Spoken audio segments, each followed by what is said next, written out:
Would you like to talk to us for a little while? Can we just study this for a moment? Yeah, absolutely. I think it's a piece of art. This is a live webcasting operation. We've got a cell phone connected to a Skype cast, connected to a Shoutcast server. I need to take a picture. Please do. Please do. So we actually have live listeners on. Oh, no memory space available. You know, I was feeling that in my head, but now it's true on the device as well. Yes. So please tell us who you are, what you're doing here. My name is Steve Rosenbaum, and this is Magnify.net. Magnify.net. Magnify.net is a really simple, elegant solution for people looking to add video to an existing website or to begin a web podcast from scratch. All right. And I'll tell you, we basically took 4 products and wrapped them into one wrapper. Okay. So if you wanted to add video to the web, you would need 4 things.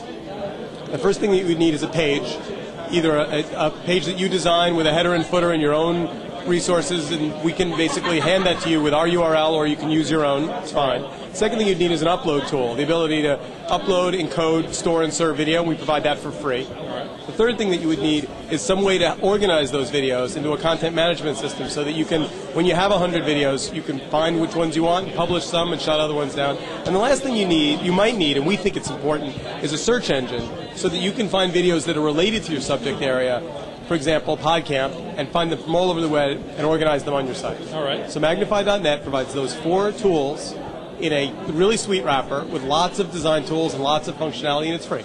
Okay. And how can it be free? It's free because I'm a trust fund child and I have a lot of money and I want to burn it. All right. Okay, that's a lie. It's free because if you bring audience to us, we take all of our networks and we bundle them together and we sell advertising only on the video player page. So not on your site, not anywhere other than where we add value. But we're able, as of today, we have 4,277 channels. Okay. And we're adding about 100 a day. And we represent all the advertising on that network. And what's a channel? Like, give me an example of a channel. So a channel is everything from networks you've heard of on the big side to guys you've never heard of. So I'll give you 2 examples. Our biggest customers are places like the Weather Channel. Okay. You've heard of them. Yes. Or Rodale has a website called bicycling.com, which also owns Men's Health and Prevention, another big channel. Yeah. On the small side, and I say small in parentheses, we have a channel right now called ACO. RCU. Okay. RCU. Just went up 2 days ago. It's our 3rd most popular channel. All right. RCUvideos.com is Radio Controlled Universe. All right. And it is all people flying and building model airplanes. Cool.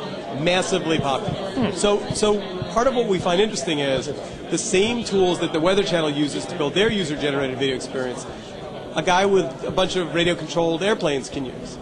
And it's pretty exciting. All right, so I'm from edtechtalk.com and worldbridges. I'm a teacher. We have a lot of teachers doing podcasting. You know, what kind of, do you see any applications for schools or for students, or do you have people who are doing stuff with schools? None whatsoever. None. Okay. So my mom teaches at Brown. All right. So she teaches in the early language and literacy program at Brown, and she asked the same question. All right. And I said, well, how many videos are on the web about literacy and language? And she said, well, you know, we have 2 on our website. And I said, well, how many more are there? And she said, none that I'm aware of. So we built her a Magnify channel. We typed in language and literacy, early childhood, and found 10,000 videos.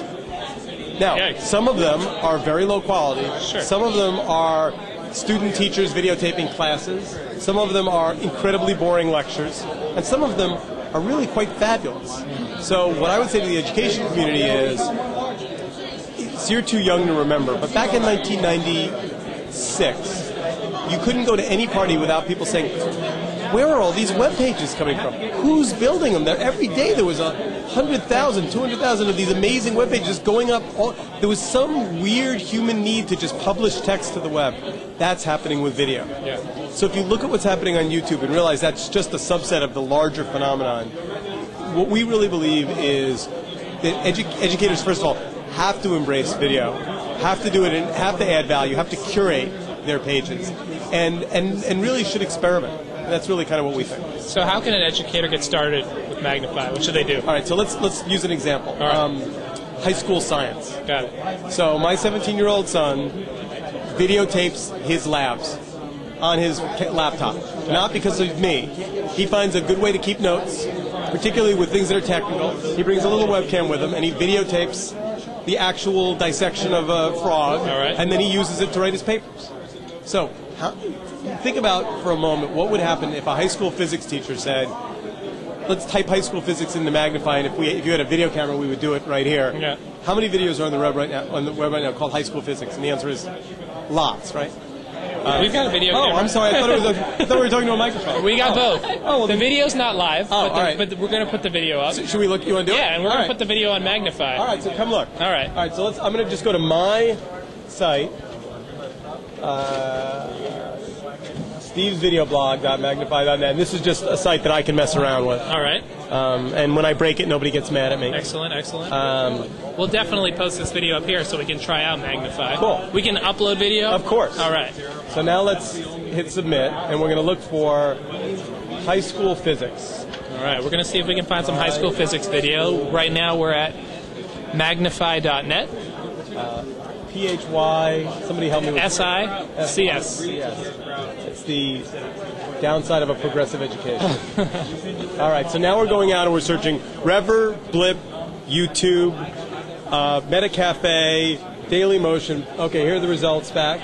YouTube, Google, Rever, Daily Motion, Blip, lots. Okay, let's just start with YouTube because it's going to be the biggest. All right.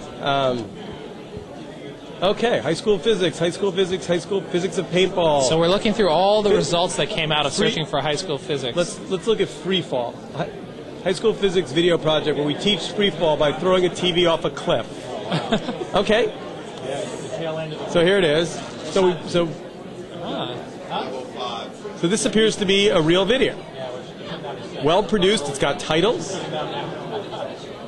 So, by the way, we're building a high school physics website. Oh, yeah? No, it's a great idea. I see. You know, I mean, It's a new channel. Yeah. Now, ordinarily, we don't generally build stuff because our field. So, I mean, you know, the question is, how many of these videos would you post on a high school physics website? Now, as a teacher, you might say, you know what, this one isn't that well done. But you know what, you'd watch them and you'd curate them. Yeah. But my guess is, let's look at how many pages of high school physics we can find. Here's one.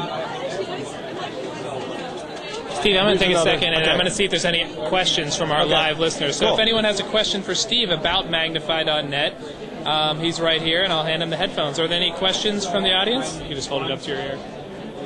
I do. Is this something I can use in elementary school where I can have a page that just lists the videos that I have previewed and those are the only ones the kids could get to? That's a very, very good question. So in terms of the only ones the kids, the answer is yes up to that last sentence.